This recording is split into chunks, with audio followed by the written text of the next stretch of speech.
ವೀಕ್ಷಕರು ನಮಸ್ಕಾರ. ಪವರ್ ಟಿವಿಯ ಮತ್ತೊಂದು ವಿಶೇಷ ಸಂಚಿಕೆಗೆ ತಮ್ಮೆಲ್ಲರಿಗೂ ಕೂಡ ಪ್ರೀತಿಯ ಸ್ವಾಗತ. ನಾನು ಬೆಳಗಾವಿಯ ಸುವರ್ಣಸೌಧದಲ್ಲಿದ್ದೀನಿ. ಇಲ್ಲಿರುವಂತಹ ಜನಪ್ರತಿನಿಧಿಗಳ ಅಂತರಾಳವನ್ನ ನಿಮ್ಮ ಮುಂದೆ ಬಹಿರಂಗ ಮಾಡುವಂತಹ ಪ್ರಯತ್ನದಲ್ಲಿ ನಿರತರಾಗಿದ್ದೀನಿ. ಆ ಪ್ರಯತ್ನದ ಮುಂದಿನ ಫಲವೇ CN ಅಶ್ವಥ್ ನಾರಾಯಣ ಅವರು. ಅವರನ್ನ ಕಾರ್ಯಕ್ರಮಕ್ಕೆ ಪ್ರೀತಿಯಿಂದ ಸ್ವಾಗತ ಮಾಡ್ಕೊಳ್ಳೋಣ. ಸರ್, ಕಾರ್ಯಕ್ರಮಕ್ಕೆ ಆತ್ಮೀಯ ಸ್ವಾಗತ. 10 ದಿನಗಳ ಕಾರ್ಯಕಲಾಪಗಳು, ಅದರಲ್ಲಿ ಕೊನೆ 2 ದಿನ ಮಾತ್ರ ಬಾಕಿ ಇದೆ. 8 ದಿನಗಳು ತೃಪ್ತಿ ಇದೆಯಾ ನಿಮಗೆ? ಸದನದಲ್ಲಿ ಎಲ್ಲ ಒಂದ್ ಕಡೆ ಪ್ರತಿಪಕ್ಷವನ್ನ ವಿಚಾರವನ್ನ ಮಂಡಿಸಲಿಕ್ಕೆ ಒಂದು ಪೂರಕವಾಗಿರುವಂತ ಒಂದು ವಾತಾವರಣ ಅಥವಾ ಸಹಕಾರ ಆಡಳಿತ ಪಕ್ಷದಿಂದ ಸಿಕ್ಕಿಲ್ಲ. ಆದರೆ ಸಿಕ್ಕದಂತ ಅವಕಾಶದಲ್ಲಿ ಪರಿಣಾಮಕಾರಿಯಾಗಿ ಮಂಡಿಸುವಂತ ಪ್ರಯತ್ನ ಇವತ್ತು ಪ್ರತಿಪಕ್ಷ ಬಹಳ ಪರಿಣಾಮಕಾರಿಯಾಗಿ ಮಾಡುವಂತ ಪ್ರಯತ್ನವನ್ನ ಮಾಡಿದೀವಿ. ಬಹಳ ಪ್ರಮುಖವಾಗಿ ಬರದ ಪರಿಸ್ಥಿತಿ, ಬರದ ಛಾಯ ನಮ್ಮೆಲ್ಲೋ ಒಂದು ಕಡೆ ಎಂದೂ ಕಾಣದಂತ ಬರ ನಮ್ಮ ನಾಡಿನಲ್ಲಿ ನಾವು ಎದುರಿಸ್ತಾ ಇದ್ದೀವಿ. ಇದನ್ನೆಲ್ಲ ಒಂದ್ ಕಡೆ ನಿರ್ವಹಣೆ ಮಾಡೋದ್ರಲ್ಲಿ ರಾಜ್ಯ ಸರ್ಕಾರ ಸಂಪೂರ್ಣವಾಗಿ ವಿಫಲವಾಗಿರುವಂತಹ ವಿಚಾರವನ್ನ ಕೈಗೆತ್ತಿಕೊಂಡಿದ್ದೀವಿ. ಇದರ ಜೊತೆಯಲ್ಲೇನೆ ಸನ್ಮಾನ್ಯ ಜಮೀರ್ ಅಹಮದ್ ಖಾನ್ ಅವರ ಹೇಳಿಕೆ ಮತ್ತು ಸನ್ಮಾನ್ಯ DK ಶಿವಕುಮಾರ್ ಅವರ ವಿಚಾರದಲ್ಲಿ ಕೇಸನ್ನು ಹಿಂದೆ ಪಡೆದಿರುವಂತದ್ದು, ಕಾನೂನಿನ ಸುವ್ಯವಸ್ಥೆ, ಭ್ರೂಣ ಹತ್ಯೆ ಆಗ್ತಿರುವಂತದ್ದು, ಈ ರೀತಿ ಪ್ರಮುಖವಾಗಿರುವಂತಹ ವಿಚಾರಗಳನ್ನ ಸದನದಲ್ಲಿ ತಗೊಳ್ಳುವಂತದ್ದಾಗಿದೆ. ಇದರ ಜೊತೆಯಲ್ಲೇನೆ ರಾಷ್ಟ್ರೀಯ ಶಿಕ್ಷಣ ನೀತಿ ಬಗ್ಗೆ ಯಾವ ಒಂದು ಕಾಂಗ್ರೆಸ್ ಸರ್ಕಾರ ಕರ್ನಾಟಕದಲ್ಲಿ ಗೊಂದಲ ನೀತಿ ಇಟ್ಕೊಂಡಿರುವಂಥದ್ದು, ಇವೆಲ್ಲವೂ ಮಂಡಿಸುವಂಥದ್ದು. ಸಾಕಷ್ಟು ಸಮಯ ಅವಕಾಶ ಸಿಗದ ಕಾರಣ ಎಲ್ಲ ಒಂದು ಕಡೆ ತಾರ್ಕಿಕ ಹಂತವನ್ನ ಕಾಣುವಂಥದ್ರಲ್ಲಿ ಕಾಣ್ತಿಲ್ಲ. ಆದರೆ ನಮ್ಮ ಪ್ರಾಮಾಣಿಕ ಪ್ರಯತ್ನವಂತೂ ಪ್ರತಿಪಕ್ಷದಿಂದ ಆಗಿದೆ. 355 ದಿನ ಕೂಡ ಇದೆ ಜಮೀರ್ ಅಹಮದ್ ಖಾನ್ ಅವರ ಹೇಳಿಕೆಯನ್ನ ಪ್ರಸ್ತಾಪ ಮಾಡೋದಕ್ಕೆ, ಅದನ್ನ ವಿರೋಧ ಮಾಡೋದಕ್ಕೆ, ಅವರ ರಾಜೀನಾಮೆಗೆ ಪಟ್ಟು ಹಿಡಿಯೋದಕ್ಕೆ. ಉತ್ತರ ಕರ್ನಾಟಕಕ್ಕೆ ಇಟ್ಟಿರೋ 10 ದಿನ. ಆ 10 ದಿನಗಳಲ್ಲಿ ಇಡೀ ಒಂದು ದಿನವನ್ನ ಆ ಹೇಳಿಕೆ ವಿಚಾರದಲ್ಲಿ ಬಿಜೆಪಿ ಆ ಸದನದ ಸಮಯವನ್ನ ಕೊಲೆ ಮಾಡ್ತು ಅನ್ನೋದು ಗಂಭೀರ ಆರೋಪ. UT ಖಾದರ್ ಒಬ್ರು ಮುಸಲ್ಮಾನರನ್ನ ಸಭಾಧ್ಯಕ್ಷನ್ ಮಾಡಿದೀವಿ, ಬಿಜೆಪಿಯವರು ಬಂದು ಎದ್ದು ನಿಂತು ಅವರಿಗೆ ನಮಸ್ಕಾರ ಹಾಕಂಗ್ ಮಾಡಿದ್ವಿ ಅಂದ್ರೆ ಏನ್ ಅರ್ಥ? ಈ ರೀತಿ ಒಂದು ಸ್ಥಾನಕ್ಕೆ ಒಬ್ಬ ಸಂವಿಧಾನದಲ್ಲಿ ಒಬ್ಬ ಜವಾಬ್ದಾರಿತ್ವಾದಂತ ಸ್ಥಾನ, ಒಬ್ಬ ಮಂತ್ರಿ ಆಗಿರೋರು, ಸಂವಿಧಾನದಲ್ಲಿ ಪ್ರಮಾಣ ವಚನ ಸ್ವೀಕರಿಸಿರುವಂತ ವ್ಯಕ್ತಿ ಈ ರೀತಿ ಕೀಳು ಯೋಚನೆ ಇಟ್ಕೊಂಡಿರುವಂತವ್ರು ಹೇಳಿಕೆಯನ್ನು ಕೊಟ್ಟಾಗ್ಲೂ ಎಲ್ಲ ಒಂದ್ ಕಡೆ ಪ್ರತಿಪಕ್ಷವಾಗಿ ಇದು ನಮ್ಮ ಜವಾಬ್ದಾರಿ ಆಗಿತ್ತು. ನಿಜ. ಈ ರೀತಿ ಒಂದು ಪೀಠ ಅಧ್ಯಕ್ಷರಿಗೆ ಮತ್ತು ಒಂದು ಪಕ್ಷವನ್ನ ಅಗೌರವಿಸುವಂಥದ್ದು, ಬಿಜೆಪಿಯವರು ಅಂದ್ರೆ ಹಿಂದೂವರು ಅನ್ನುವಂತ ಇವರಿಗೆ ಹಿಂದೂಗಳಿಗೆ ಪಾಠ ಕಲಿಸಿದೀವಿ ಅನ್ನುವಂತ ರೀತಿಯಲ್ಲಿ ಇವರು ಹೇಳಿಕೆ ಕೊಟ್ಟಿರೋದನ್ನ ಸಮಜಾಯಿಸ್ಕೋತಾರಲ್ಲ. ಯಾವ ರೀತಿ ಸರ್ಕಾರ ಇರ್ಬೋದು, ಯಾವ ರೀತಿ ಪಕ್ಷ ಕಾಂಗ್ರೆಸ್ ಪಕ್ಷ ಇರ್ಬೋದು ಅನ್ನೋಂಥದ್ದನ್ನ ನೀವು ನೋಡಿ. ಯಾವ ಕನ್ನಡಿಗನು ಇದು ಒಪ್ಪಂತ ಮಾತಲ್ಲ, ಯಾವ ಭಾರತೀಯನು ಒಪ್ಪಂತ ಮಾತಲ್ಲ, ಇಡೀ ವಿಶ್ವದಲ್ಲೇ ಇದನ್ನು ಒಪ್ಪಂತ ಮಾತಲ್ಲ. ನಿಜಕ್ಕೂ ಇಡೀ ಸದನಕ್ಕೆ ಅಗೌರವ ಆಗಿರುವಂಥದ್ದು. ಇದು ಗೌರವನ ಕಾಪಾಡುವಂಥದ್ದು ಪ್ರತಿಯೊಬ್ಬ ಪ್ರಜೆಯ ಕರ್ತವ್ಯ, ಒಬ್ಬ ಪ್ರತಿನಿಧಿಯ ಕರ್ತವ್ಯ. ಹಾಗಾಗಿ ಇದು ಪ್ರಬಲವಾಗಿ ಕೈಗೆತ್ಕೋಬೇಕಿತ್ತು, ಇನ್ನೂ ಪ್ರಬಲವಾಗಿ ತಗೊಳ್ಬೇಕಿತ್ತು. ಎಲ್ಲ ಒಂದ್ ಕಡೆ ಚರ್ಚೆಗೆ ಸಮಯ ವ್ಯರ್ಥವಾಗಬಾರದು ಅನ್ನೋಂತ ಒಂದೇ ಒಂದು ಕಾರಣದಲ್ಲಿ ಇವತ್ತು ಹಿಂದೆ ಪಡೆಯುವಂತದ್ದಾಗಿದೆ. ಹಿಂದೆ ಸಿದ್ದರಾಮಯ್ಯನವರ ಆಡಳಿತದ ಅವಧಿಯಲ್ಲಿ ಒಂದಿಷ್ಟು ಜನ ಬಿಜೆಪಿ ಕಾರ್ಯಕರ್ತರ ಕೊಲೆ ಆಯಿತು. ನಂತರ ಬಿಜೆಪಿ ಅಧಿಕಾರಕ್ಕೆ ಬಂದಾಗ್ಲೂ ಕೂಡ ಬಿಜೆಪಿ ಕಾರ್ಯಕರ್ತರದೇ ಕೊಲೆ ಆಯಿತು. ಈಗ ಮತ್ತೆ ಕಾಂಗ್ರೆಸ್ನ ಅಧಿಕಾರದಲ್ಲಿದೆ, ಮತ್ತೆ ಬಿಜೆಪಿ ಕಾರ್ಯಕರ್ತರ ಮೇಲೆ ಅಟ್ಯಾಕ್ಗಳಾಗ್ತಾ ಇದೆ. ಅಂದ್ರೆ ರಾಜ್ಯ ಬಿಜೆಪಿಗೆ ತನ್ನ ಕಾರ್ಯಕರ್ತರನ್ನ ರಕ್ಷಣೆ ಮಾಡಿಕೊಳ್ಳುವಂತಹ ಐಡಿಯಾ ಇಲ್ವಾ, ಅಥವಾ ಅದರ ಅವಶ್ಯಕತೆ ಇಲ್ವಾ, ಅಥವಾ ಅಸಾಧ್ಯ ಆಗ್ತಾ ಇಲ್ವಾ? ಭಯದ ವಾತಾವರಣ ನಿರ್ಮಾಣ ಮಾಡಲಿಕ್ಕೆ ಅಂತ ಸಾವುಗಳನ್ನ ವ್ಯವಸ್ಥಿತವಾಗಿ ಆಗುವಂತದ್ದಾಗ್ತಿತ್ತು. ನಮ್ಮ ಸರ್ಕಾರ ಬಂದಾಗ ಕೆಲವು ಘಟನೆ ನಡೆದಿದ್ದಾವೆ, ಇಲ್ಲ ಅಂತ ಏನಲ್ಲ, ಕೆಲವು ಸಣ್ಣ ಮಟ್ಟದಲ್ಲಿ. ಆದರೆ ಯಾರೇ ಇಂಥ ಕ್ರೂರ್ಯವನ್ನ ಮಾಡಿದಂತವ್ರನ್ನ ಪತ್ತೆ ಹಚ್ಚಿ ಕ್ರಮ ವಹಿಸುವಂತದನ್ನ ಶಿಕ್ಷಕ ಮಾಡಿದ್ರು. ಈಗ ಕಾಂಗ್ರೆಸ್ ಸರ್ಕಾರ ಮತ್ತೊಮ್ಮೆ ಅಧಿಕಾರಕ್ಕೆ ಬಂದಾಗ ಇದೇ ಪ್ರಯತ್ನಗಳು ನಡೀತಿದೆ. ಎಲ್ಲಿ ನೋಡ್ರು ಭಯೋತ್ಪಾದಕರು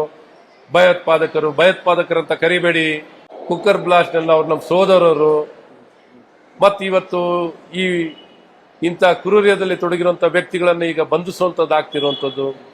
ಈ ರೀತಿ ಆಂಟಿ ಸೋಷಿಯಲ್ ಎಲಿಮೆಂಟ್ಸ್ಗಳು ಎಲ್ಲ ಒಂದ್ ಕಡೆ ಹಲವಾರು ನಮ್ಮ ಕಾರ್ಯಕರ್ತರನ್ನ ಹಲ್ಲೆ ಮಾಡುವಂಥದ್ದು, ಕೊಲೆ ಮಾಡುವಂಥದ್ದು ಎಲ್ಲವೂ ನಡೆದಿದೆ.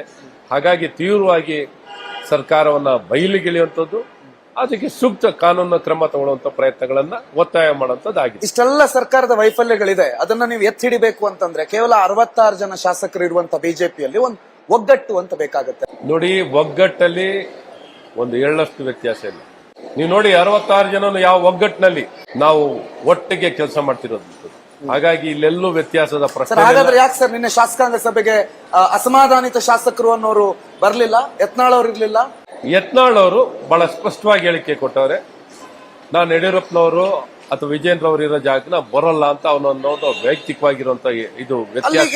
ಎಲ್ಲಿ ಬಂತು ಒಗ್ಗಟ್ಟು? ಅಲ್ಲ, ಪ್ರಜಾಪ್ರಭುತ್ವದಲ್ಲಿ ಇಂಥ ವಿಚಾರಗಳು ಅವ್ರ ವೈಯಕ್ತಿಕ ವ್ಯತ್ಯಾಸಗಳ ಬಗ್ಗೆ ನಾನೇನ್ ಮಾತಾಡ್ಲಿಕ್ಕ.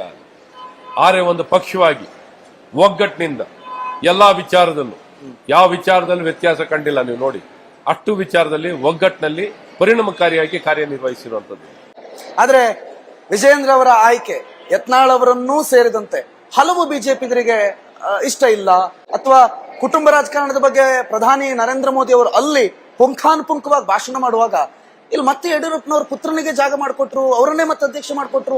ಹಾಗಾದ್ರೆ ಇಡೀ ಕರ್ನಾಟಕದಲ್ಲಿ ಬಿಜೆಪಿಯ ಅಧ್ಯಕ್ಷಗಿರಿಯನ್ನ, ಆ ಹುದ್ದೆಯನ್ನ, ಆ ಜವಾಬ್ದಾರಿಯನ್ನ ನಿಭಾಯಿಸುವಂತಹ ಮತ್ತೊಬ್ಬ ಸಮರ್ಥ ಕಾರ್ಯಕರ್ತ ಇರ್ಲಿಲ್ವಾ?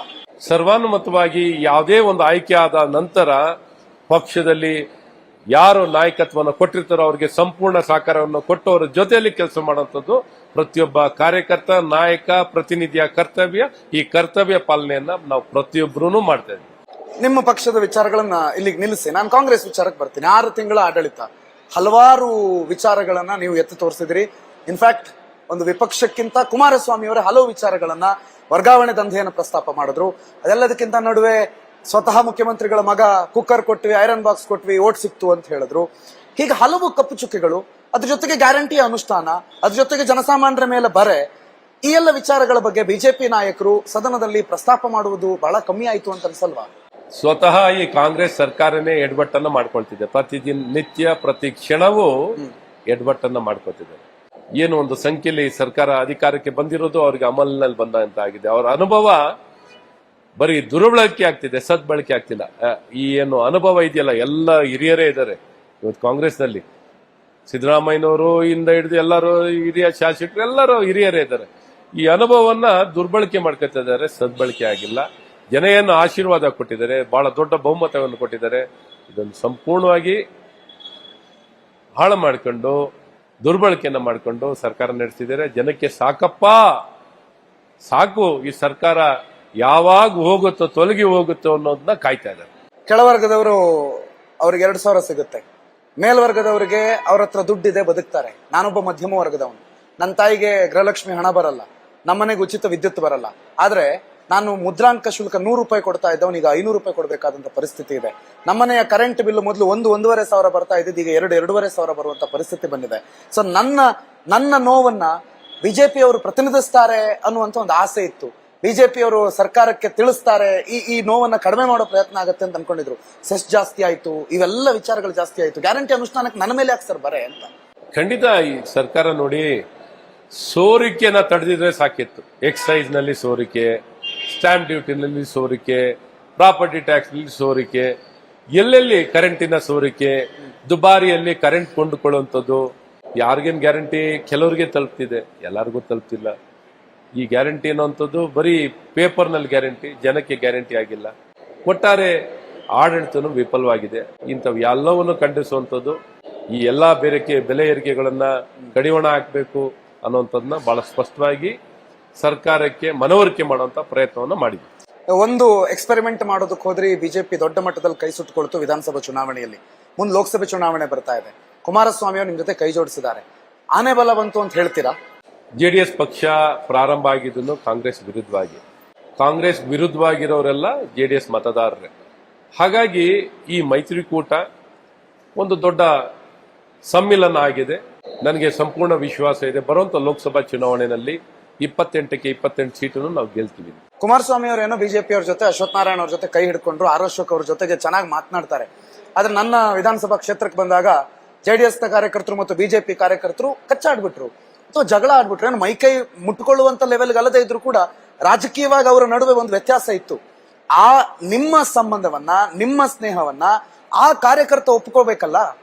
ಎಲ್ಲರಿಗೂ ಇರೋದು ಒಂದು, ಮೋದಿ ಗೆದ್ರೆ ದೇಶ ಗೆಲ್ಲುತ್ತೆ ಅನ್ನೋಂಥದ್ದು.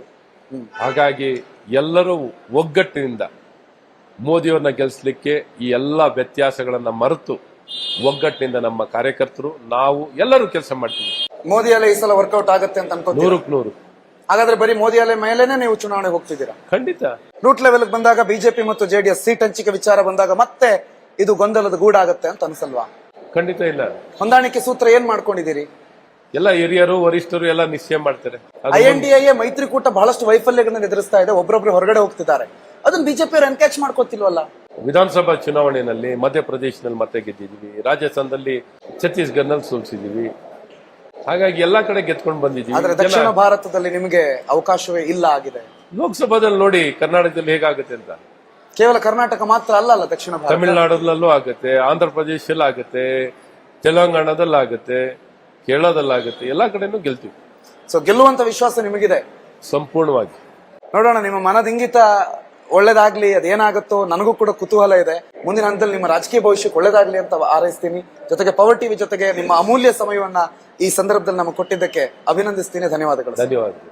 ವೀಕ್ಷಕರು ನೋಡಿದ್ರಲ್ಲ, ಇದಿಷ್ಟು CN ಅಶ್ವಥ್ ನಾರಾಯಣ್ ಅವರ ಮಾತು. ನಾಳೆ ಮತ್ತೊಬ್ಬ ಜನಪ್ರತಿನಿಧಿಯನ್ನ ನಿಮ್ಮ ಮುಂದೆ ಕರೆದು ಕೂರಿಸುವಂತ ಪ್ರಯತ್ನ ಮಾಡ್ತೀನಿ. ಅವರ ಮನದಂತರಾಳವನ್ನ ನಿಮ್ಮ ಮುಂದೆ ಬಹಿರಂಗ ಮಾಡೋ ಪ್ರಯತ್ನ ಮಾಡ್ತೀನಿ. ಅಲ್ಲಿವರೆಗೂ ನೋಡ್ತಾ ಇರಿ ಪವರ್ ಟಿವಿ, ಇದು ನಿಮ್ಮ ಶಕ್ತಿ.